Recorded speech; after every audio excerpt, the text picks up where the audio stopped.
Hello friends, कैसे हैं आप सभी अच्छे ही होंगे। स्वागत है आपका मेरे ब्लॉग में। और मैं ये कर रही हूँ अष्टमी के लिए सामान निकाला है पहनने के लिए, क्योंकि मुझे पूजा करनी है। नहा धो के मैं फ्री हो चुकी थी और मैंने ये साड़ी पहन ली। देखो मैं तैयार हो चुकी हूँ। मैंने ये पीले कलर की साड़ी पहनी हुई है, ये कंगन डाले हैं और थोड़ा हल्का सा गले में नेकलेस डाला है और मैंने ये बाल ऐसे किए हुए हैं, आप देख सकते हैं। और मैं तैयार हो चुकी हूँ और मुझे पूजा की तैयारी करनी है। पहले पूजा की तैयारी करूँगी, उसके बाद मैं भोग बनाऊँगी। मैं पूजा की तैयारी करने के लिए मंदिर पर आ गई हूँ। मंदिर में अपने घर के मंदिर पर ही आ गई थी। मैंने चौकी रख ली है, नीचे चौक भी लगाया है, आप देख सकते हैं। और ये मैं आसन बना लिया था मैंने, और ये मैंने उस पर लगा दिया। ये अष्टदल चावलों का जो हम बनाते हैं कलश रखने के लिए, वो मैंने एकदम रेडीमेड जैसा बना लिया है, जिससे मुझे बार बार नहीं बनाना पड़ता है। और इसकी वीडियो मैंने अपलोड कर रखी है चैनल पे, आप देख सकते हैं। और इसे मैंने चावलों से, रोरी से, हल्दी से बनाया है। इससे क्या है कि मुझे दिक्कत नहीं होती है। मैं इसको पैक करके रख लिया है, मैं इसी पे आराम से इसको रख देती हूँ। उससे मैं कलश रख लेती हूँ और बाद में इसे पोंछ देती हूँ। फिर ये साफ़ तरीके से उठा कर रख देती हूँ। मैंने थाली भी लगा दी है, पूजा की अलता रख दिया है, सिंदूर रख दिया, और जो किताब होती है पूजा की वो रख दी है। और मैंने माता रानी माई और को चुंदरी उड़ा दी है। अपनी तैयारी कर लूँगी तो फिर मैं भोग लगा के आराम से पूजा कर लूँगी। इतनी टेंशन नहीं रहती है, क्योंकि बच्चे अभी खेलने के लिए बाहर निकल गए थे, छुट्टी है उनकी। और मैंने ये अगरबत्ती और दीपक वगैरह सब लगा के रख दूँगी मैं। इससे क्या है, आराम से अपना भोग लेके आऊँगी तो अपना खाना माँ को भोग रख कर अपनी पूजा कर लूँगी। ये अब मेरी हो चुकी है तैयारी, देख सकते हैं आप। अब मैं आप देखिए, अब ये मेरी तैयारी हो चुकी है। अब मैं कलश और रखूँगी। अभी कलश मैंने रखा नहीं है, पानी का भरा हुआ लोटा रखूँगी। इसलिए मैं सगुन के चावल, वैसे भी चावल हैं, रख लेती हूँ।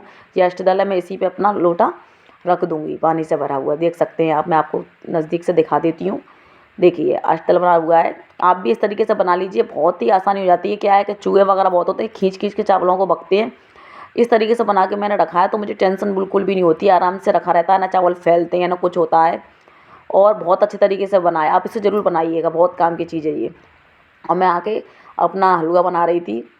हलवा मैं बना लूँगी जल्दी से, क्योंकि हलवा और पूड़ी से मैं भोग लगा दूँगी। क्योंकि जो हमारे यहाँ होता है मैं वही करूँगी, क्योंकि हमारे यहाँ दिन में ही पूजा होती है और शाम के टाइम में नहीं। और सबके यहाँ अपनी अपनी होती है। मेरी रीति रिवाज, हमारी सासू माँ ने जो किया है मैं वही करती हूँ।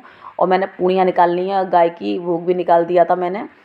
और इसी तरीके से मैं पूजा कर लूँगी अपनी, अपने भोग का सामान लेके भोग बना के तभी पूजा करूँगी। सबके यहाँ अलग अलग होती हैं, आप बताइएगा आप कैसे करते हैं। और मेरा हलवा बन के तैयार हो चुका है। अब मैं पूड़ियाँ भी निकाल लेती हूँ अपनी, और इनका मैं भोग माता रानी मैया को लगा दूँगी। अपने मंदिर के लिए भी बना लूँगी पूड़ी, क्योंकि मंदिर में ही माता रानी माँ का भोग लगाना होता है। और मैं अपना भोग लगाने के लिए सामान बना लेती हूँ। अब मैं आ गई थी भोग लेके अपनी पूजा करने के लिए। लड्डू गोपाल को लिया, तैयार किया, उनको अपनी गोदी में बिठाया, क्योंकि मेरे बेटे का नाम भी कृष्णा ही है। और वो चला गया था खेलने के लिए, वो आया था तब मैंने उसके तिलक कर दिया था, क्योंकि इसमें बच्चों का ही ज़्यादा महत्व होता है। बच्चों के लिए ये व्रत किया जाता है, इसलिए। और लड्डू गोपाल जी मेरे अपनी गोदी में बिठा लिए हैं। और मैं माता रानी माँ को जो उनकी पूजा विधि होती है उसी तरीके से मैं उनकी पूजा कर ले रही हूँ। उनके तिलक विलक जो होता है मैं लगा दे रही हूँ। उनके नहला धुला के पानी की छींटे लगा दिए हैं और दीपक जोत कर दी है। और लड्डू गोपाल जी को भी मैंने तिलक कर दिया था और अपने भी लगा लिया था। अब मैं कहानी सुन लूँगी। और जो बायना होता है, जो मन से जाता, हर जो अपने अपने तरीके से सब लोग करते हैं, जिसके जैसे होता है वैसे करते हैं। और मैंने भी वैसा ही किया है। अब मैं कहानी अपनी पढ़ ले रही हूँ। वही माता की इसमें कहानी पढ़ी जाती है और कहानी मैं अपनी पढ़ ले रही हूँ। और उसके बाद मैं अपनी आरती कर रही हूँ माता रानी की, और आरती मैंने अपनी कर ली है। और आप भी ले लीजिए। और इस तरीके से मेरी पूजा पूरी हुई है। माता रानी माँ को तो मैंने कर दिया था। अब उनका जो महावर है वो मैं लगाऊंगी। वायना मैंने कर दिया था। आप सभी को हुई माता की शुभकामनाएं। अब मैं अपनी महावर लगा ले रही हूँ, क्योंकि जब मैंने माता रानी माँ के लगाया था, अब उसके बाद मैं लगा रही हूँ।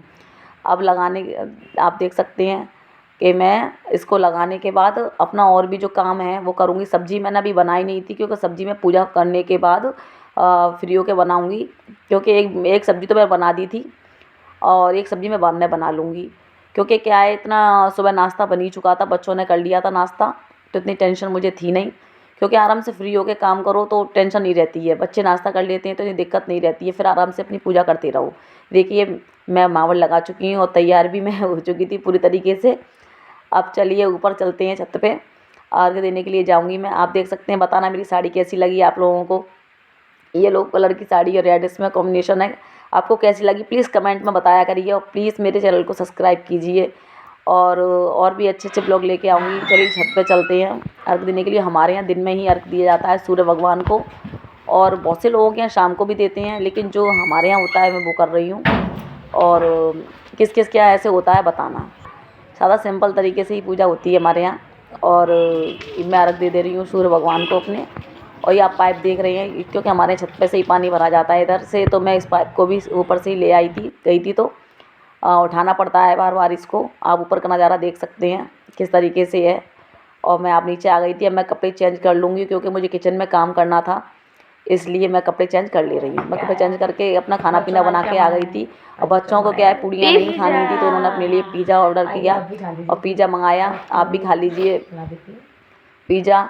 और बच्चों को तो यही आइटम ज़्यादा अच्छे लगते हैं। हाँ, खाया था उन्होंने, थोड़ा बहुत खाना खाया था पूड़ियाँ, लेकिन उनको पिज़्ज़ा खाना था। मतलब बहाना चाहिए बच्चों को तो बस।